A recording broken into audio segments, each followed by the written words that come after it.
Hello my dear friends. तो आज हम बात करेंगे क्लास 9th जियोग्राफी का चैप्टर नंबर 2, जिसका नेम है physical features of India.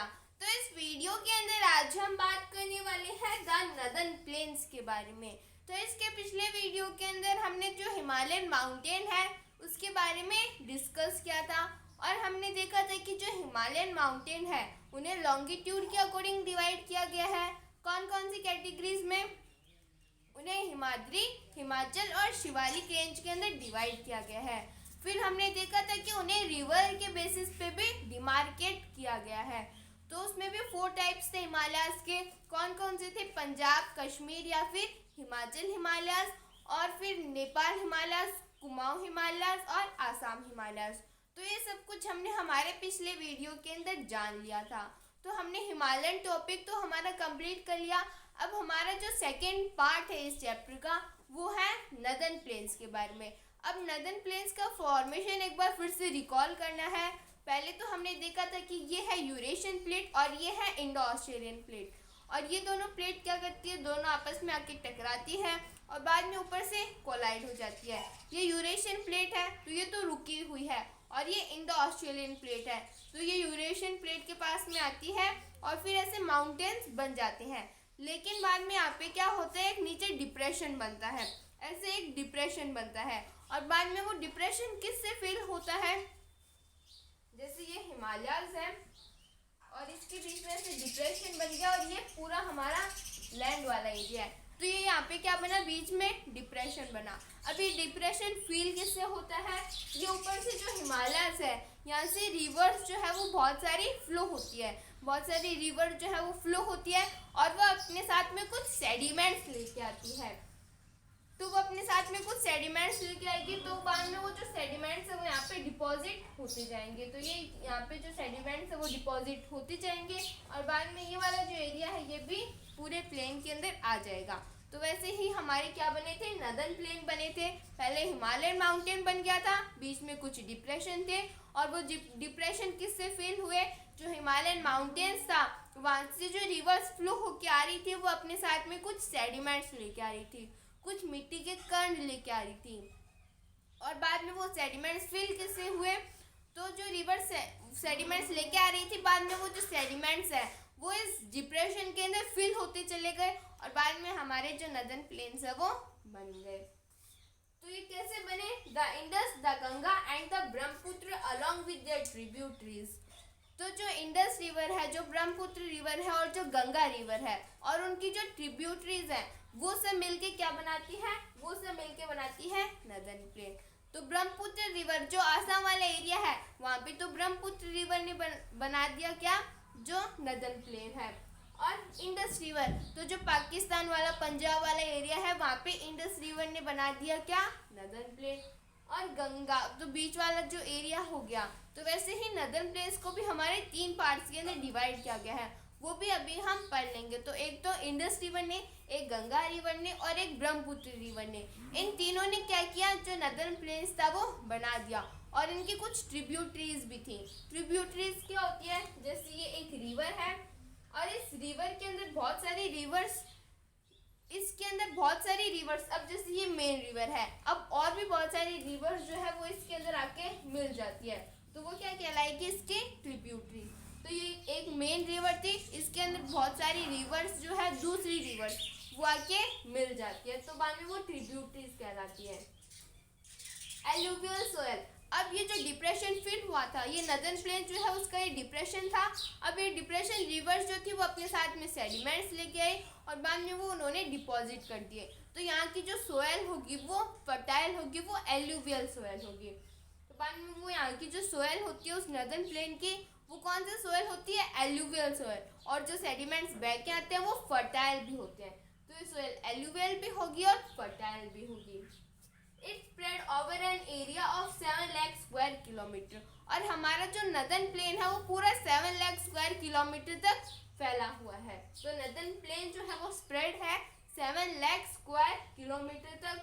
The plain being about 2400 kilometre long, और वो कितना लंबा है? जैसे ये हमारा नदन प्लेन है, ये पूरा 7 लाख किलोमीटर तक तो पूरा फैला हुआ है, और बाद में वो कितना है 2400 किलोमीटर लॉन्ग। तो ऐसे पूरा कितना है वो 2400 किलोमीटर, तो पूरा 2400 किलोमीटर लॉन्ग है। कहीं कहीं पे 240 और कहीं कहीं पे 320 वो ब्रॉड है। जैसे ये पूरा नदर्न प्लेन है, तो कहीं कहीं पे तो क्या है ये चौड़ा है, और कहीं कहीं पे बाद में वो संकरा हो जाता है। तो कहीं कहीं पे 240 किलोमीटर ब्रॉड है, कहीं कहीं पे ये 320 किलोमीटर ब्रॉड है। This is most populated area. और हमारे जो नदर्न प्लेन है ये बहुत ही ज़्यादा पॉपुलेटेड है। जैसे बिहार में, दिल्ली में, यहाँ पे बहुत ज़्यादा पॉपुलेशन है। क्यों? क्योंकि हमारे जो नदर्न प्लेन है ये बहुत ही ज़्यादा फर्टाइल है, बहुत ही ज़्यादा यहाँ पे पॉपुलेशन पाई जाती है। वो पॉपुलेशन के रीज़न भी हम पढ़ेंगे कि क्यों वहाँ पे पॉपुलेशन पाई जाती है। एक रीज़न तो मैंने आपको बता दिया कि वहाँ की जो सोयल है वो बहुत ही ज़्यादा फर्टाइल है। फर्टाइल क्यों है? क्योंकि ऊपर से जो रिवर्स आती हैं वो अपने साथ में सेडिमेंट्स लेके आती हैं, और वो जो सोयल होती है वो एलुवियल सोयल होती है, और जो एलुवियल सोयल होती है वो फर्टाइल होती है। तो जो रिवर्स है वो अपने साथ में सेडिमेंट्स बहा करके लेके आएंगी, और वो जो सोयल होगी वो बहुत ही ज़्यादा फर्टाइल होगी। तो यहाँ पे बहुत ज़्यादा पॉपुलेशन जो है वो पाई जाती है इन्हीं रीजंस के कारण, क्योंकि ये वाला जो वहाँ की जो सोयल है वो बहुत ही ज़्यादा फर्टाइल है, और वहाँ पे बहुत सारी रिवर्स जो है वो भी फ्लो होती है। हमारे नदर्न प्लेन में जैसे इंडस रिवर, ब्रह्मपुत्र, गंगा, यमुना, चेनाब, वैसे बहुत सारी रिवर्स जो है वो फ्लो होती है। तो बाद में ये वाला जो यहाँ जो हमारा नदर्न प्लेन है वहाँ पे वाटर भी खूब सारा अवेलेबल है, और लैंड जो है वो भी फर्टाइल है। तो लैंड भी फर्टाइल है और वाटर भी अवेलेबल है। तो इसका मतलब क्या हुआ कि वहाँ पे जो एग्रीकल्चर है वो पॉसिबल है, और बहुत सारे पीपल, हमारी इंडिया की जो मेजर पॉपुलेशन है वो एग्रीकल्चर सेक्टर के अंदर ही इंगेज है। तो हमारे इंडिया की ज़्यादातर पॉपुलेशन एग्रीकल्चर ही करती है। अब एग्रीकल्चर के लिए हमें एक तो लैंड की ज़रूरत होती है, लैंड भी कैसी, फर्टाइल लैंड, और हमें वाटर की रिक्वायरमेंट होती है। तो वाटर की रिक्वायरमेंट भी यहाँ पे खूब है, बहुत सारी रिवर्स बहती हैं, और यहाँ की जो लैंड है वो भी फर्टाइल है, क्योंकि जो ऊपर से सेडिमेंट्स बहा करके लेके आती है रिवर्स अपने साथ में वो एलुवियल होती हैं, मतलब वो फर्टाइल होती हैं। तो हमने द नदर्न प्लेन्स के बारे में थोड़ा बहुत जान लिया कि जो नदर्न प्लेन्स है वो गंगा, ब्रह्मपुत्र और जो इंडस रिवर है उनसे मिलके बनी है। सोयल बहुत ज़्यादा फर्टाइल है, वाटर की अवेलेबिलिटी है, तो इसी कारण से यहाँ पे एग्रीकल्चर हो सकता है। तो यहाँ की पॉपुलेशन जो है वो भी खूब है, क्योंकि मेजर जो लोग हैं वो पॉपुलेशन के अंदर ही, मेजर जो लोग हैं इंडिया की जो मेजर पॉपुलेशन है वो एग्रीकल्चर सेक्टर के अंदर ही इंगेज है, और ये 7 लाख स्क्वायर किलोमीटर तक फैला हुआ है, 2400 किलोमीटर लॉन्ग है, 320 से 240 किलोमीटर तक ये ब्रॉड है। तो अब हम आगे बात करेंगे। तो अब हम और जान लेते हैं नदर्न प्लेन्स के बारे में। तो यहाँ पे आता है हमारे पास में एक है रिवराइन आइलैंड, और एक है डिस्ट्रीब्यूटरीज, और एक है द्वाब। तो अब हम इन्हें समझ लेते हैं। तो ये रिवराइन आइलैंड क्या होता है? जैसे मान लो ये कोई एक रिवर है जो कि फ्लो करती जा रही है। अब एक मान लो ये एक स्लोप है, जैसे मान लो कि ये स्लोप है, तो यहाँ से अगर रिवर फ्लो होगी तो वो तो तेजी से निकल जाएगी, मतलब यहाँ पे उसकी जो रिवर है उसकी वेलोसिटी हाई है। लेकिन अगर मैं ऐसे कर लूँ तो जो रिवर है वो थोड़ी धीरे धीरे जाएगी, और जब रिवर की वेलोसिटी कम होगी, अब यहाँ पे स्लोप नहीं है तो जो रिवर है वो थोड़ी धीरे धीरे रुक के जाएगी, तो यहाँ पे वेलोसिटी जो है वो कम है। अगर कम वेलोसिटी होगी तो रिवर जो है वो धीरे धीरे फ्लो करेगी। वेलोसिटी जो है वो स्पीड के जैसी ही होती है, बस वेलोसिटी के अंदर हम डायरेक्शन को भी मेंशन कर देते हैं, जो कि हम हमारे फिजिक्स के चैप्टर के अंदर अच्छी तरीके से डिस्कस कर लेंगे। तो यहाँ पे जो रिवर है वो फ्लो करेगी तो उसकी जो वेलोसिटी है वो थोड़ी कम होगी, क्योंकि बिल्कुल भी स्लोप नहीं है। अगर स्लोप होता तो उसकी स्पीड थोड़ी ज़्यादा रहती। तो जब वेलोसिटी कम होगी तो जो रिवर है वो धीरे धीरे फ्लो करेगी, और जब रिवर धीरे धीरे फ्लो करेगी तो वो क्या करेगी, अपने कुछ सेडिमेंट्स, यहाँ पे तो सेडिमेंट्स डिपॉजिट करेगी ही वो साइड में, लेकिन बीच में भी कुछ सेडिमेंट जो है वो डिपॉजिट कर देगी। जैसे ये जो रिवर है ये फ्लो करी थी और उसने क्या किया, यहाँ पे जो सेडिमेंट्स है वो डिपॉजिट कर दिए।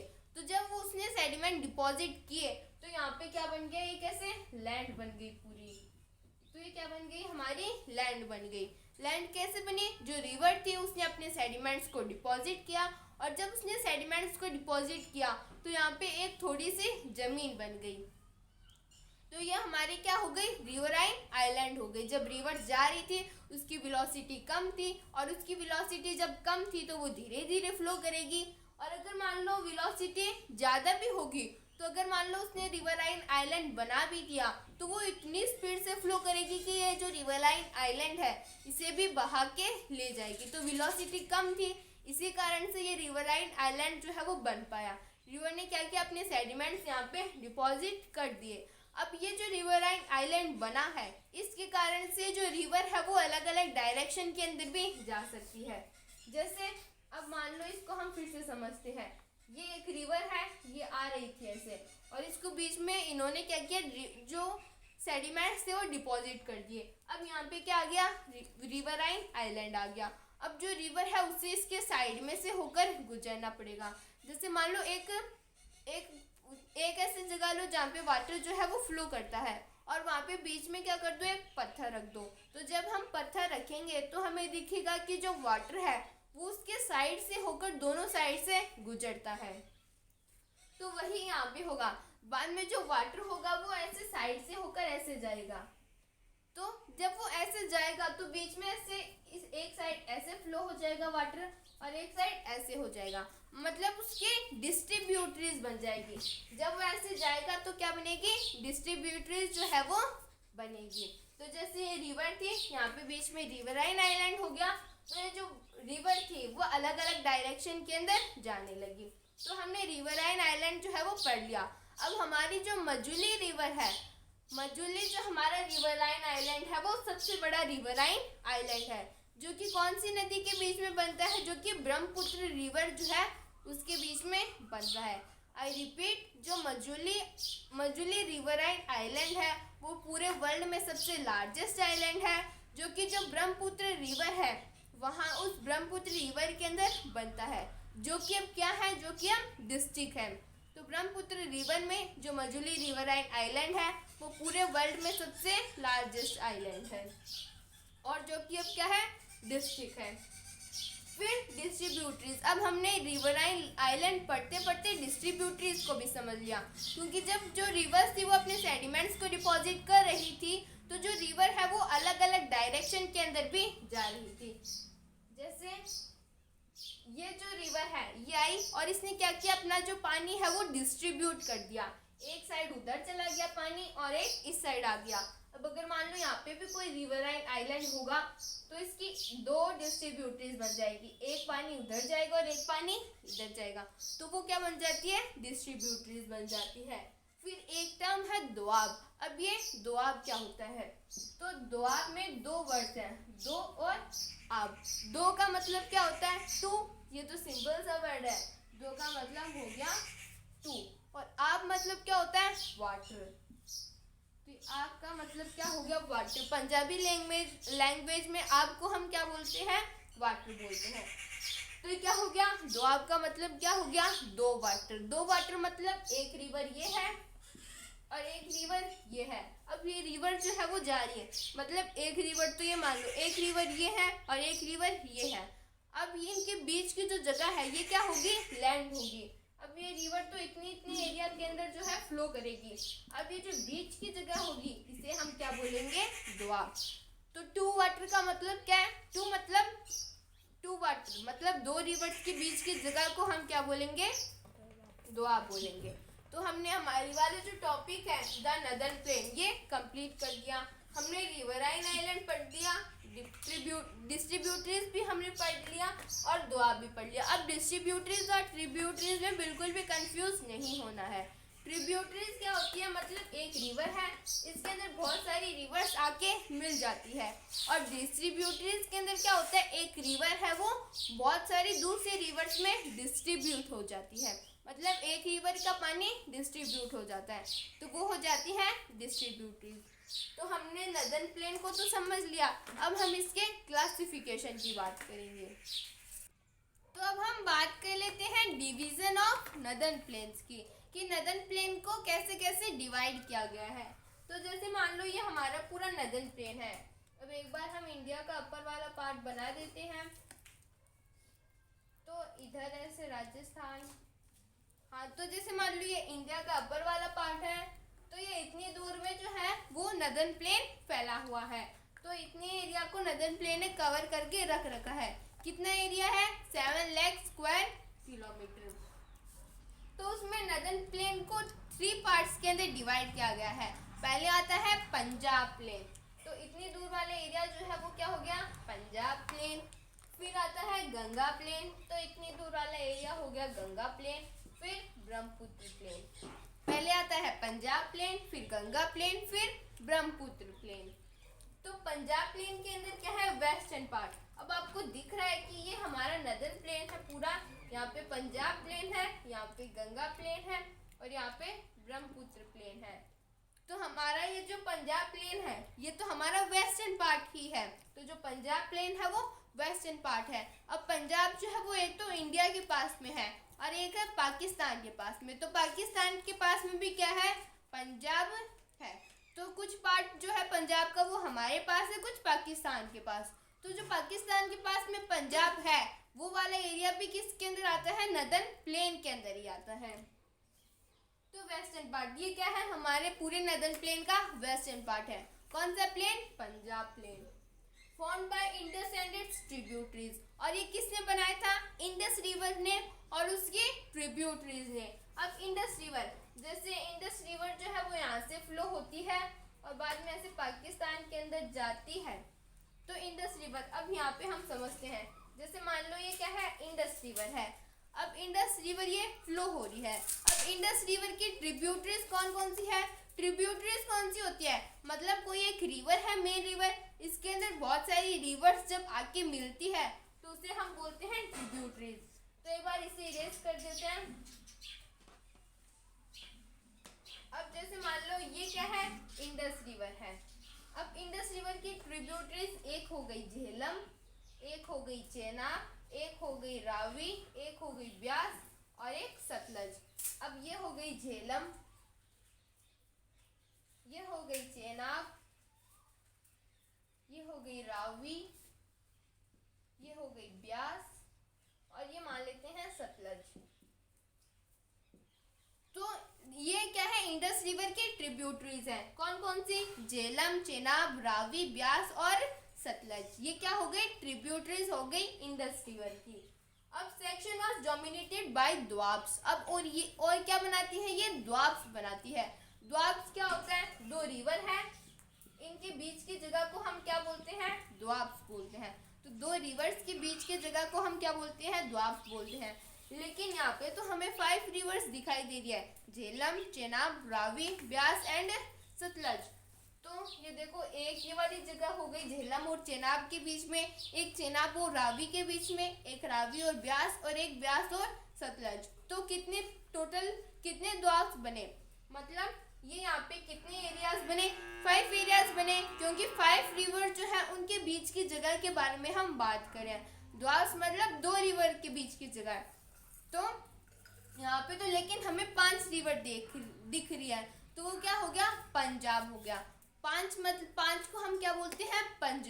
और आब मतलब वाटर। तो 5 रिवर के पानी को हम क्या बोलेंगे? पंजाब। अब 5 रिवर के बीच की जगह को हम क्या बोलेंगे? पंजाब। तो इसी कारण से हमारा वो वाला जो एरिया है, हमारा इंडिया का ये वाला जो एरिया है इस साइड वाला, इसे हम क्या बोलेंगे? पंजाब बोलेंगे, क्योंकि यहाँ पे 5 रिवर के बीच की जगह है। तो ये वाला एरिया जो है वो फर्टाइल हो गया, क्योंकि रिवर जो है वो अपने सेडिमेंट्स को डिपॉजिट करेगी। तो प्लेन्स तो वैसे भी क्या होते हैं? फर्टाइल होते हैं। रिवर्स भी देखो, यहाँ पे 5 रिवर्स फ्लो कर रही है, तो यहाँ पे पानी की भी तो बिल्कुल भी कमी नहीं है। तो ये वाला जो एरिया है वो एग्रीकल्चर के लिए बेस्ट है। फिर Ganga plain extends between Ghaghara and Teesta. कौन कौन सी रिवर के बीच में है? एक है घाघर रिवर और एक है तीस्ता रिवर। तीस्ता रिवर के बारे में तो हमने हिमालय, जब हम उसका डिवीजन पढ़ रहे थे तब भी हमने देखा था। और ये जो गंगा रिवर है, ये गंगा प्लेन जो है वो कौन कौन से स्टेट्स के अंदर आता है? तो जैसे ये पूरा गंगा प्लेन है, तो इस गंगा प्लेन में टोटल कितने स्टेट आते हैं और कौन कौन से स्टेट आते हैं? तो Haryana, Delhi, Uttar Pradesh, Bihar, partly in Jharkhand and west Bengal. तो कौन कौन से स्टेट्स आते हैं? हरियाणा आता है, दिल्ली, उत्तर प्रदेश, बिहार और झारखंड और वेस्ट बंगाल का भी कुछ पार्ट आता है। फिर हमारा लास्ट प्लेन है ब्रह्मपुत्र प्लेन, तो east of the Ganga plain. अब गंगा प्लेन के वेस्ट में क्या हो गया? गंगा प्लेन के वेस्ट में पंजाब प्लेन हो गया और ईस्ट में कौन सा प्लेन हो गया? Brahmaputra plain.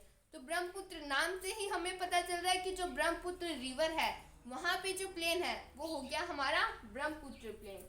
Cover most of the Assam and states of north east. और इसने कौन कौन से एरिया कवर करके रख रखा है? एक तो आसाम वाला, क्योंकि ब्रह्मपुत्र रिवर उधर से चाइना से आती है और आसाम से फिर आसाम से फिर कहाँ पे चली जाती है? बांग्लादेश के अंदर चली जाती है। कौन सी रिवर? ब्रह्मपुत्र रिवर।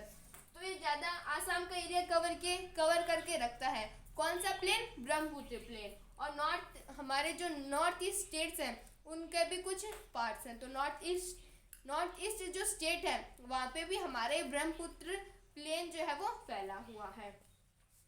तो हमने जो नदर्न प्लेन्स है उनका डिवीजन पढ़ लिया। पहले पंजाब प्लेन के अंदर कौन सी रिवर्स की बात करें हम? इंडस रिवर की। तो इंडस रिवर की जो 5 ट्रिब्यूटरीज है, ट्रिब्यूटरीज मतलब एक मेन रिवर के अंदर जो बाकी की रिवर्स आती है उसके अंदर मिल जाती है, वो हो गई ट्रिब्यूटरीज। तो इंडस रिवर की ट्रिब्यूटरीज कौन कौन सी है? झेलम, चेनाब, रावी, ब्यास और सतलज। तो यहाँ पे 5 रिवर्स हो गई। तो इन 5 रिवर्स के बीच की जगह को हम क्या बोलेंगे? पंजाब बोलेंगे। तो इसी कारण से हमारे एक स्टेट का नाम क्या हो गया? पंजाब हो गया। फिर गंगा प्लेन जो है हमारा वो बीच का प्लेन है। ये यहाँ पे कौन सी रिवर के बीच में आता है? ये तीस्ता और घाघर रिवर के बीच में। स्टेट कौन कौन से हैं? हरियाणा, दिल्ली, यूपी, पंजाब, हरियाणा, दिल्ली, यूपी, बिहार और झारखंड और वेस्ट बंगाल का भी कुछ पार्ट आता है। यहाँ पे पंजाब जो स्टेट है वो नहीं आता। ब्रह्मपुत्र रिवर में आसाम और जो नॉर्थ ईस्ट स्टेट्स हैं हमारे, वहाँ पे ये वाला जो प्लेन है वो है।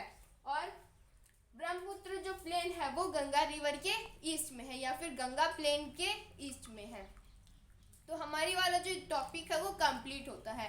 अब इसके नेक्स्ट वीडियो के अंदर हम भाबर, भांगर, तो इन सभी के बारे में पढ़ने वाले हैं। If anybody have any type of doubt, any type of query, then please ask me in the comments. Thank you so much.